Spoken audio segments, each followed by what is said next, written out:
شام سے پاکستانیوں کے انخلا کے لیے بھرپور کوشش کریں گے۔ لبنانی وزیر اعظم کو پاکستانیوں کے انخلا کے لیے تعاون کی درخواست کی ہے۔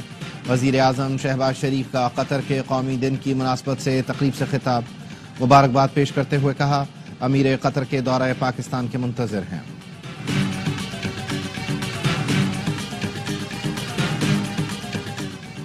مدارس کا موجودہ نظام برقرار رکھا جائے، حکومت کو کسی دباؤ میں اس نظام کو تبدیل اور ختم نہیں کرنا چاہیے۔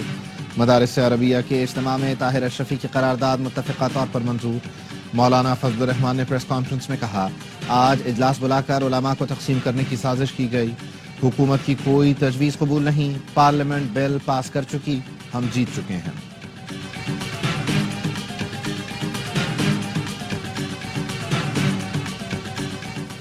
اور اسلام آباد پولیس نے رشوت لے کر نابینا کا ڈرائیونگ لائسنس بنا دیا۔ آئی جی اسلام آباد نے ARY نیوز کی خبر کا نوٹس لے لیا۔ 2 سینئر پولیس افسران پر مشتمل کمیٹی قائم، کمیٹی 6 گھنٹے میں رپورٹ پیش کرے گی، رپورٹ کی روشنی میں کارروائی عمل میں لائی جائے گی۔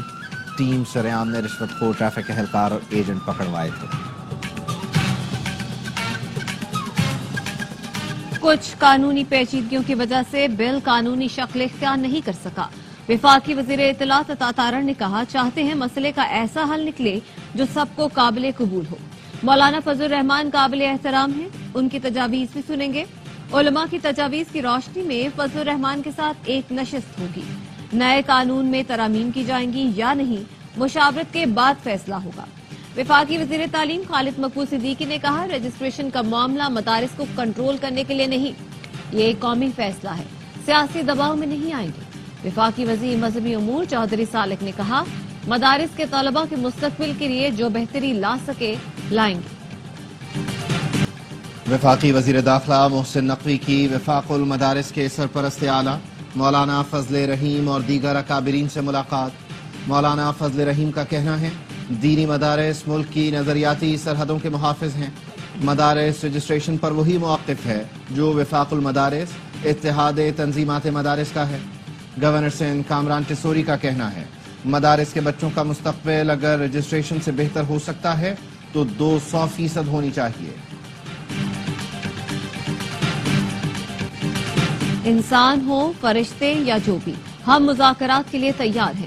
بانی PTI نے 5 رکنی کمیٹی کو مذاکرات کا ٹاسک دیا ہے، سیاسی پارا نیچے لانے کے لیے بات چیت کر سکتے ہیں۔ اپوزیشن لیڈر عمر ایوب کہتے ہیں ہماری شرائط واضح ہیں، جھوٹے مقدمات کا خاتمہ، بانی کی رہائی، 9 مئی اور 24 نومبر کے واقعات پر آزادانہ عدالتی کمیشن چاہتے ہیں۔ اگر مطالبات نہ مانے گئے تو ہم سول نافرمانی کی طرف جائیں گے۔ اسد کیسر کا کہنا ہے کہ ہم نے اپنا ایجنڈا واضح کر دیا، حکومت اپنا ایجنڈا واضح کر دے تو اس پر بات ہو سکتی ہے۔ کسی نے ہماری مذاکراتی کمیٹی سے رابطہ کیا ہے یا نہیں اس کا معلوم نہیں۔ حکومت بات نہیں کرنا چاہتی، دیوار سے لگانا چاہتی ہے تو پھر ہمارے پاس کیا آپشن ہے؟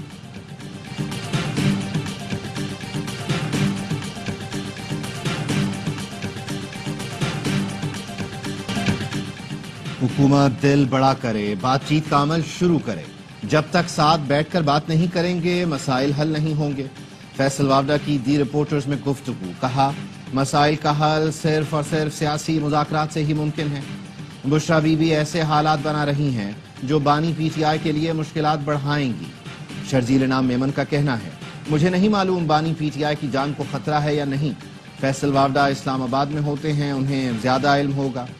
بانی PTI کا ہدف پاکستان ہے، وہ ملک کو نقصان پہنچانا چاہتے ہیں۔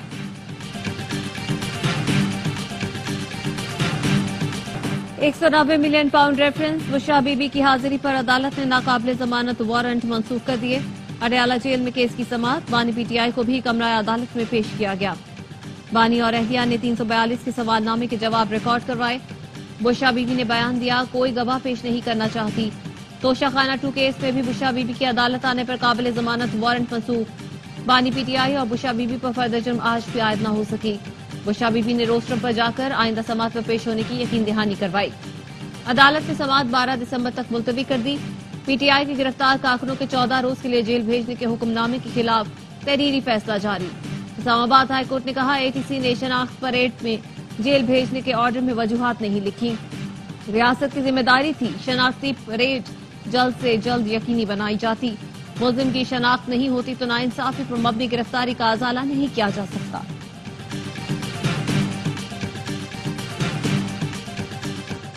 عدلیہ کا وقار مجروح نہیں ہونے دیں گے، دور دراز کی عدلیہ خصوصی توجہ کی متقاضی ہے۔ چیف جسٹس یحییٰ آفریدی نے ہائی کورٹس کو دور دراز کی ضلعی عدلیہ پر توجہ مرکوز کرنے کی ہدایت کر دی۔ چیف جسٹس نے ضلعی عدلیہ کو بہتر بنانے اور درپیش چیلنجز سے نمٹنے کے لیے دورے شروع کر دیے۔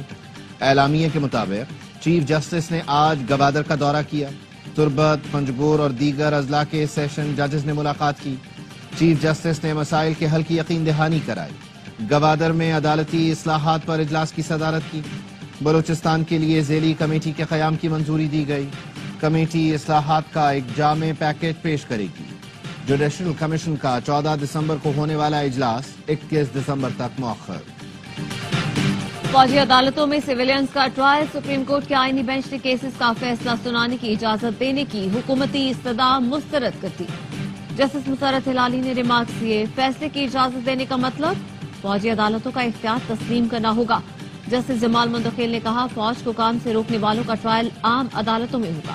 اے پی ایس پر حملہ کرنے والوں کے فوجی عدالتوں میں ٹرائل کے لیے آئین میں ترمیم کی گئی تھی۔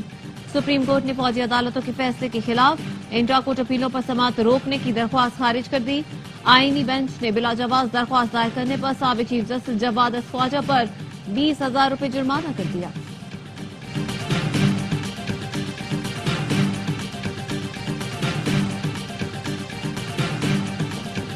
سپریم کورٹ نے عادل بازئی کو ڈی سیٹ کرنے کا الیکشن کمیشن کا فیصلہ معطل کر دیا۔ الیکشن کمیشن سمیت تمام فریقین کو نوٹسز جاری۔ دوران سماعت وکیل نے مخصوص نشستوں سے متعلق فیصلے کا حوالہ دیا تو جسٹس منصور نے استفسار کیا، کیا آپ واقعی مخصوص نشستوں کے فیصلے پر انحصار کرنا چاہتے ہیں؟ مسکراتے ہوئے پوچھا، کیا مخصوص نشستوں کے فیصلے پر عمل درآمد ہو چکا؟ عدالت میں بتایا گیا کہ الیکشن کمیشن ڈکلیریشن نہیں دے سکتا۔ امیدوار کا تعلق کس جماعت سے ہے یہ تعین کرنا سول کورٹ کا کام ہے۔ عادل بازئی نے کوئٹہ سے آزاد حیثیت میں کامیابی کے بعد نون لیگ میں شمولیت اختیار کی تھی۔ قومی اسمبلی میں فلور کراسنگ پر ڈی سیٹ کیا گیا۔ مستحکم ہوتی معیشت کے خلاف سازش کی اجازت نہیں دے گی۔ سرکاری اور نجی املاک کو نقصان پہنچانے والوں کے خلاف سخت کارروائی کے لیے اقدامات تیز کیے جائیں۔ وزیر اعظم کا امن و امان پر اجلاس سے خطاب، انتشار اور فساد پھیلانے والوں کی نشاندہی کرنے اور ٹھوس ثبوت حاصل کرنے کی ہدایت۔ شہباز شریف نے کہا، یقینی بنایا جائے انتشار پھیلانے والوں کے خلاف کارروائی کے دوران بے قصور شہری گرفتار نہ ہو۔ وزیر اعظم کو بتایا گیا، اسلام آباد سیف سٹی کا دائرہ کار بڑھایا، سیف سٹی کیمروں کی تعداد میں بھی اضافہ کیا جا رہا ہے۔ اسلام آباد جیل کی عمارت اگلے سال مارچ تک مکمل کر لی جائے گی۔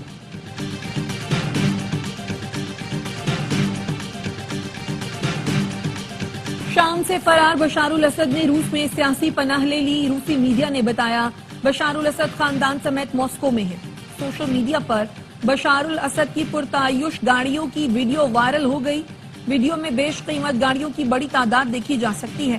شام کی صورتحال پر اقوام متحدہ کی سلامتی کونسل کا اجلاس آج ہوگا۔ عرب لیگ نے گولان کی پہاڑیوں پر اسرائیلی قبضے کو یکسر مسترد کر دیا۔ کہا، اسرائیل 1974 کے معاہدے کی خلاف ورزی کر رہا ہے۔ معاہدے کے بعد پہلی بار اسرائیلی فوج نے بفر زون پر قبضہ کیا ہے۔ بشار الاسد کے دور کے خاتمے پر دنیا بھر میں موجود شامیوں کا جشن۔ مشرق وسطی، یورپ اور ترکی سمیت مختلف ملکوں میں مقیم شامی شہریوں میں خوشی کی لہر۔ ماسکو میں بھی شام کے سفارت خانے پر دمشق فتح کرنے والی فورسز کا جھنڈا لہرا دیا گیا۔ بشار الاسد کی حکومت کے خاتمے کے ساتھ ہی فٹ بال ٹیم کی کٹ اور لوگو تبدیل کر دیا گیا۔ شامی فٹ بال فیڈریشن نے ٹیم کی سرخ رنگ کی کٹ کو سبز رنگ میں بدل دیا۔ چمن میں قلعہ عبداللہ میزئی اڈا سول اسپتال کے پیچھے باغ میں دھماکہ، 2 افراد جاں بحق، دونوں افراد کی لاشیں انتظامیہ نے تحویل میں لے لی، فی الحال شناخت نہیں ہو سکی۔ ڈپٹی کمشنر چمن کا کہنا ہے، ابتدائی تحقیقات کے مطابق ہم تقریب کاری کے لیے لے جایا جا رہا تھا، استعمال سے پہلے پھٹ گیا۔ فورسز نے علاقے کو گھیرے میں لے لیا، مختلف پہلوؤں سے تحقیقات جاری۔ وی پی این غیر شرعی یا غیر قانونی نہیں، اس کا غلط استعمال غیر شرعی ہے۔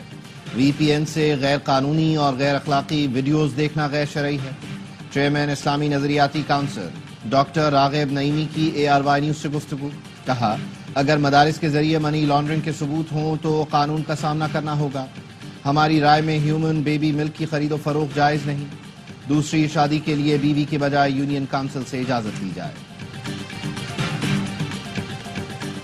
وزیر اعلیٰ پنجاب مریم نواز کا چین میں ہے گیا میڈیکل ٹیکنالوجی کا دورہ، صدر ڈاکٹر لیو فلیانگ سے ملاقات، ایم او یو پر دستخط۔ مریم نواز کا کہنا تھا پنجاب میں ہیلتھ سسٹم کو جدید ٹیکنالوجی کی مدد سے پیشنٹ فرینڈلی بنانا چاہتے ہیں۔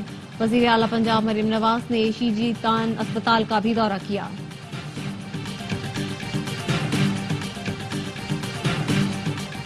بدعنوانی ترقی اور معاشی خوشحالی میں بڑی رکاوٹ رہی ہے۔ دنیا بہت آگے نکل چکی، ہماری توجہ روایتی منی لانڈرنگ اور کرپشن کیسز پر ہے۔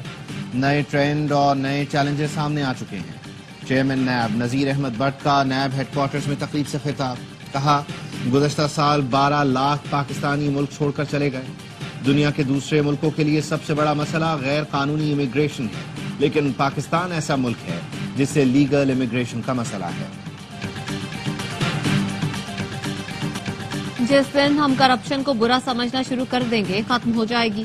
میری ماں کو کینسر ہوا، باپ دادا کا پیسہ کام نہ آیا۔ وزیر اعلیٰ علی امین گنڈاپور کا انسداد بدعنوانی کے عالمی دن پر تقریب سے خطاب، کہا میری بیوی یا کسی کی بیوی کیوں نہیں دیکھ رہی۔ وزیر اعلیٰ سندھ نے اینٹی کرپشن ڈے پر پیغام میں کہا بدعنوانی ہماری ترقی کھا گئی، کرپشن نے حکومتی نظام کو کھوکھلا کر دیا۔ بدعنوانی کے خلاف سب کو مل کر جدوجہد کرنا ہوگی۔ کرپشن کے خلاف جنگ میں عوام حکومت کا ساتھ دیں۔ آلودگی، گرمی، گرد، گاڑیوں کا دھواں اور پسینہ، ٹریفک پولیس اہلکاروں کی سفید وردی کا ایک دن میں حشر نشر ہو جاتا ہے۔ حکومت حاتم طائی کی قبر پر لات مارتے ہوئے ہر ماہ 100 روپے واشنگ الاؤنس دیتی ہے۔ اہلکار کہتے ہیں کہ وردی دھلوانے پر مہینے کے کم از کم 15,000 خرچ ہوتے ہیں۔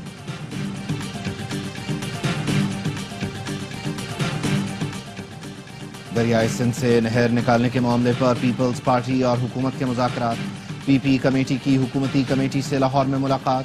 پی پی وفد میں شہری رحمان، نوید قمر، سندھ اور بلوچستان کے وزرائے اعلیٰ، پنجاب اور خیبر پختونخوا کے گورنر اور دیگر رہنما شامل تھے۔ نون لیگ کے وفد میں نائب وزیر اعظم اسحاق ڈار، وزیر قانون اعظم نذیر تارڑ، احد چیمہ اور رانا ثناء اللہ شریف۔ سیکیورٹی فورسز نے ڈیرہ اسماعیل خان میں 2 خوارج کو ٹھکانے لگا دیا۔ کراچی میں انٹیلیجنس بیسڈ آپریشن کے دوران ایک خارجی زخمی حالت میں گرفتار۔ آئی ایس پی آر کے مطابق ہلاک دہشت گرد سیکیورٹی فورسز اور شہریوں پر حملوں میں ملوث تھا۔ اسرائیل کے وسطی غزہ پر حملے، مزید 16 فلسطینی شہید، درجنوں زخمی ہو گئے۔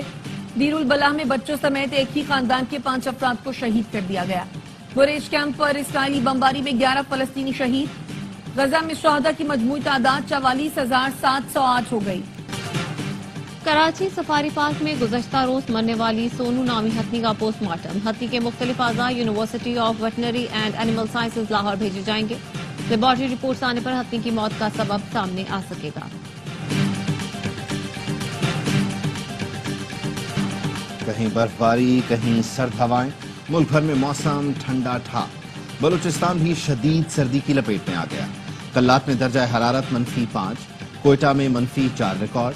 کراچی میں بھی سردی بڑھ گئی، پارہ 11 ڈگری پر آ گیا۔ اسلام آباد میں 3، پشاور میں 6 اور لاہور میں 8 ڈگری ریکارڈ کیا گیا۔ گلگت بلتستان کے پہاڑوں نے سفید چادر اوڑھ لی۔ پستور میں درجہ حرارت -4 ریکارڈ کیا گیا۔ ملکہ کوہسار میں موسم سرما کی پہلی برف باری۔ آؤ مل کر بنائے Pakistan, AY self reliant youth programme سے طلبہ کو بااختیار بنائیں۔ پروگرام کا مقصد نوجوانوں کو بااختیار بنانا اور پاکستان کے لیے خود انحصاری کے مستقبل کو فروغ دینا ہے۔ مفت آن لائن انٹرپرینیورشپ کورس 9ویں جماعت اور اس سے اوپر کے طلبہ کے لیے تیار کیا گیا ہے۔ کورس کا آغاز 14 دسمبر سے ہوگا۔ پروگرام میں شمولیت کے لیے www.aybyglobal.com پر رجسٹریشن کروائی جا سکتی ہے۔ جنوبی افریقہ کے خلاف سیریز کے لیے قومی T20 اسکواڈ کے ڈربن میں ڈیرے، کھلاڑیوں کی بیٹنگ، بالنگ اور فیلڈنگ کی مشقیں۔ پہلا T20 کل کھیلا جائے گا۔ چیمپئنز T20 کپ میں اسٹالینز نے لائنز کو 12 رن سے شکست دے دی۔ 163 رنز کے تعاقب میں لائنز کی ٹیم 150 رنز بنا سکی۔ تمام میچ اسپورٹس پر براہ راست دکھائے جا رہے ہیں۔